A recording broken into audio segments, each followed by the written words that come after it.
वर्ष 1946 में बूढ़ी क्षेत्र में आने वाले शहीद भगत सिंह जिला चिकित्सालय का भवन अब धीरे धीरे अपनी जर्जरता को स्वयं बयां करते हुए नजर आ रहा है। समय समय पर प्रबंधन के द्वारा जिला चिकित्सालय के कायाकल्प को लेकर लाखों रुपए खर्च भी किए गए, लेकिन अब भवन का प्लास्टर भवन का साथ छोड़ते हुए दिखाई दे रहा है, जिसका नजारा आए दिनों जिला चिकित्सालय में देखने को मिल रहा है।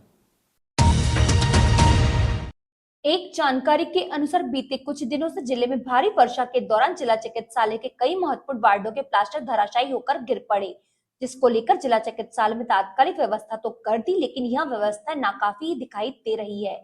तेज बारिश के चलते बिल्डिंग में सीपेज आ गया, जिसके चलते मरीजों को भी समस्याएं हो रही है।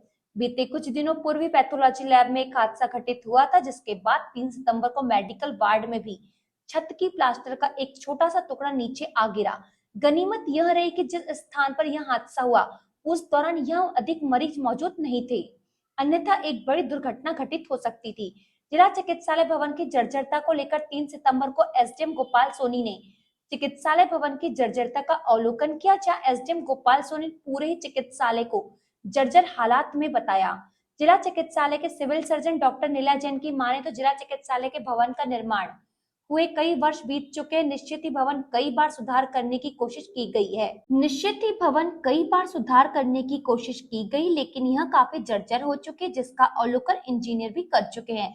आज एसडीएम ने भी निरीक्षण कर भवन को काफी जर्जर बताया है, जिसको लेकर अब जिला चिकित्सालय के जीर्णोद्धार के लिए शासन को पत्र लिखा जाएगा और राशि की मांग की जाएगी। जिला अस्पताल की जो बिल्डिंग है ये बहुत पुरानी बिल्डिंग है। जब पहले हमारे बालाघाट जिले में बूढ़ा करके गांव हुआ करता था, ये 1947 से 46 के आसपास ये जिला अस्पताल का निर्माण किया गया था। उस समय से आज तक मतलब 75 साल से ऊपर हो गए। बिल्डिंग बहुत पुरानी होने से इसमें जगह जगह सीपेज हो गया। जब भी बारिश आती है, तेज़ बारिश होती है, तो पूरा सीपेज के कारण पूरी बिल्डिंग जो है क्षतिग्रस्त हो जाती है। इसी कारण कई जगह के जो पपड़े हैं, जैसे ऊपर फॉल सीलिंग लगाई गई है या जहाँ फॉल सीलिंग नहीं भी है, जहाँ पे छत है, लेकिन वो पपड़े जो है टूट टूट के गिरते रहते हैं। इसके लिए हमने शासन को भी अवगत करा दिया है और हमारे इंजीनियर ने भी इसका असेसमेंट किया है और कई बार किया है। जहाँ से गिरते हैं वहाँ की रिपेयरिंग हम लोग तुरंत कर देते हैं। जैसे अभी आप आज जिस परिप्रेक्ष्य में बात कर रहे हैं, पैथोलॉजी का भी गिरा था 4-5 दिन पहले, उसकी मैंने रिपेयरिंग अपने करवा दी थी। लेकिन आज मेडिसिन वार्ड का एक छोटा टुकड़ा जो गिरा है, तो उसके अभी आज एसडीएम साहब भी आए थे, उन्होंने पूरी बिल्डिंग का मैंने उनको दिखाया कि हमारी पूरी बिल्डिंग ही रिपेयरिंग मांगती है, पूरी बिल्डिंग। क्योंकि एनआरसी का भी पूरा यही हाल है, बीच बीच में उसकी छत जो है वो बीच बीच में जो फालतू में गिरती रहती है। मेडिकल वार्ड का भी वही हालत है। आज जिसकी बात कर रहे हैं मेल मेडिकल वार्ड में भी ये गिरी हुई है, पैथोलॉजी में भी वो गिरने के कगार पे है। तो अभी निष्कर्ष यही निकला है कि अपन इसका एक प्रपोजल बना ले, जो माननीय कलेक्टर महोदय की अध्यक्षता में उनसे डिस्कस करके गवर्नमेंट को अपन भेज दें कि हमारे को इतने लाख या करोड़ रुपए की आवश्यकता होगी पूरी बिल्डिंग के रिनोवेशन के लिए। तो उसके लिए वो प्रपोजल आज मैं अभी इंजीनियर से बात हुई, उनको बुला के दिखवा दिया। कल वो प्रपोजल बनाएंगी तो ये शासन को भी दे दिया जाएगा और माननीय कलेक्टर सर की अध्यक्षता में जो मीटिंग होगी उसमें भी ये प्रपोजल उनके सामने रख दिया जाएगा। अब सवाल इस बात का है कि जहाँ से गिरता है वहाँ की रिपेयरिंग हम लोग तुरंत करवा देते हैं। जैसे आप पैथोलॉजी का आप देखेंगे तो वहाँ पे गिरा था, उसकी रिपेयरिंग हम लोगों ने तुरंत करा दी। जितने भी फॉल सीलिंग के ऊपर से जो गिरे थे, सीट गिरी थी, उसको हमने हटा के उसकी जगह दूसरी शीट लगवा के रिपेयरिंग करा दी। एनआरसी में बीच बीच में जितने बार भी गिरा, हर बार इंजीनियर की मदद से हमने वो सारी की सारी रिपेयरिंग करवा दी।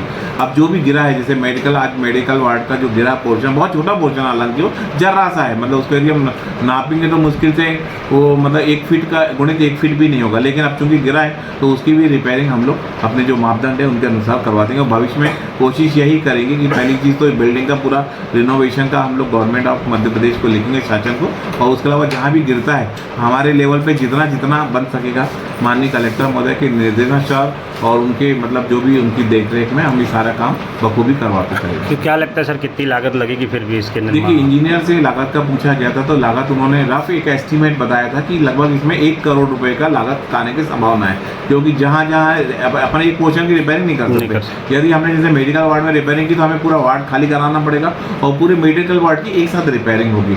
तो अगर हम ऐसा देखें तो हमें सारे वार्ड्स में एक एक वार्ड को बारिश के बाद खाली करा के सबके हमें रिपेयरिंग कंप्लीट करानी पड़ेगी और इस प्रक्रिया में समय भी लगेगा और वार्ड के मरीजों को हमें शिफ्ट भी करना पड़ेगा। अभी मरीज की भीड़ बहुत है, नीचे फ्लोर बेड लगे हुए हैं, तो अभी तो संभव नहीं है, बारिश भी हो रही है, लेकिन बारिश के बाद हमारा ये रिपेयरिंग का कार्य शुरू कर दिया जाएगा। निरीक्षण के दौरान एसडीएम गोपाल सोनी ने बताया कि जिला चिकित्सालय का भवन काफी पुराना हो चुका है। बारिश के चलते सीपेज की समस्या बढ़ गई। कई स्थानों भवन के जर्जर होने के कारण हादसे हुए हैं, जिसे कलेक्टर महोदय के संज्ञान में लाकर सुधार कार्य किया जाएगा। बताएंगे आज जिला अस्पताल के निरीक्षण पे आए, क्या क्या देखा आपने? चूँकि अभी लगातार बारिश हो रही है और वर्षा काल में जो बिल्डिंग्स में है हॉस्पिटल में, वहाँ कुछ जगह रिपेयरिंग का काम होना है और एक दो जगह मलबे थोड़े से गिरने की सूचना आई थी। वो सब हम देखने आए थे, यहाँ पर देख लिया है। आज हम लोग कोशिश करेंगे कि जो इंजीनियर्स की टीम है वो यहाँ आके एक बार पूरा विजिट कर ले, कहाँ कहाँ ऐसा है जहाँ पर रिपेयरिंग हमको तत्काल करनी है। तो कलेक्टर महोदय के निर्देशानुसार हम उसको ऐसे कितने स्थानों का निरीक्षण किया है सर जहाँ पे इस तरीके की स्थिति नहीं? लगभग 8 या 9 वार्ड हैं जहाँ हम लोगों ने देखा है बिल्डिंग्स में, क्योंकि पुरानी बिल्डिंग है, रिपेयरिंग उसमें कंटिन्यू बहुत ज़रूरी है। तो चूँकि अभी वर्तमान में तो वर्षा काल चल रहा है, तो जो अभी अर्जेंसी में हमारी मेंटेनेंस का काम होगा वो हम शुरू करवाएंगे।